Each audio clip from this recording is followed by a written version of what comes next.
ഒന്നാമത്തെ ചോദ്യം, ആരുടെ ഹൃദയമാണ് യഹോവയുടെ കയ്യിൽ നീർത്തോടുകണക്കെ ഇരിക്കുന്നത്? ഉത്തരം, രാജാവിന്റെ. ചോദ്യം, ഹൃദയങ്ങളെ തൂക്കിനോക്കുന്നതാര്? ഉത്തരം, യഹോവ.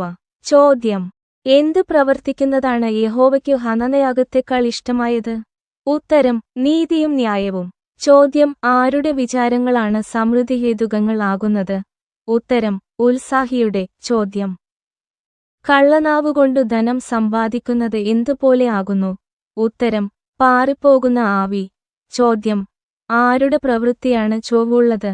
ഉത്തരം, നിർമ്മലന്റെ. ചോദ്യം, ആരോടുകൂടെ പൊതുവീട്ടിൽ പാർക്കുന്നതിനേക്കാൾ മേൽപ്പുരയുടെ ഒരു കോണിൽ പാർക്കുന്നതാണ് നല്ലത് എന്ന് പറഞ്ഞിരിക്കുന്നത്?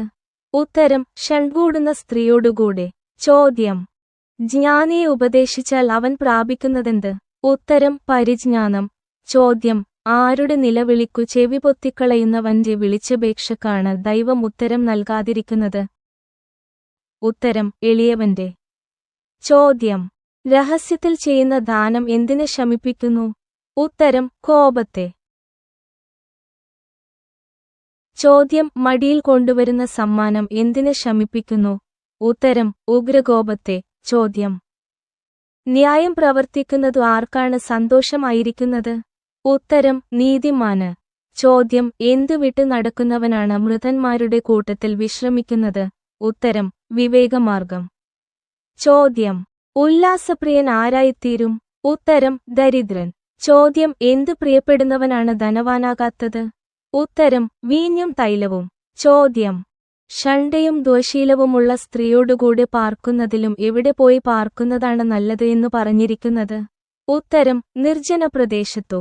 ചോദ്യം, ആരുടെ പാർപ്പിടത്തിലാണ് വിലയേറിയ നിക്ഷേപവും തൈലവുമുള്ളത്? ഉത്തരം, ജ്ഞാനിയുടെ. ചോദ്യം, എന്തു പിന്തുടരുന്നവനാണ് ജീവനും നീതിയും മാനവും കണ്ടെത്തുന്നത്? ഉത്തരം, നീതിയും ദയയും. ചോദ്യം, എന്തു സൂക്ഷിക്കുന്നവനാണ് തന്റെ പ്രാണനെ കഷ്ടങ്ങളിൽ നിന്നു സൂക്ഷിക്കുന്നത്? ഉത്തരം, വായും നാവും. ചോദ്യം, നിഗളവും ഗർവവും ഉള്ളവന്റെ പേരെന്ത്? ഉത്തരം, പരിഹാസി. ചോദ്യം, ആരുടെ കൊതിയാണ് അവനു മരണഹേതുവായി മാറുന്നത്? ഉത്തരം, മടിയന്റെ. ചോദ്യം, ആരാണ് ലോപിക്കാതെ കൊടുത്തുകൊണ്ടിരിക്കുന്നത്? ഉത്തരം, നീതിമാൻ. ചോദ്യം, ആരുടെ ഹനനയാഗമാണ് യഹോവയ്ക്ക് വെറുപ്പായിട്ടുള്ളത്? ഉത്തരം, ദുഷ്ടന്മാരുടെ.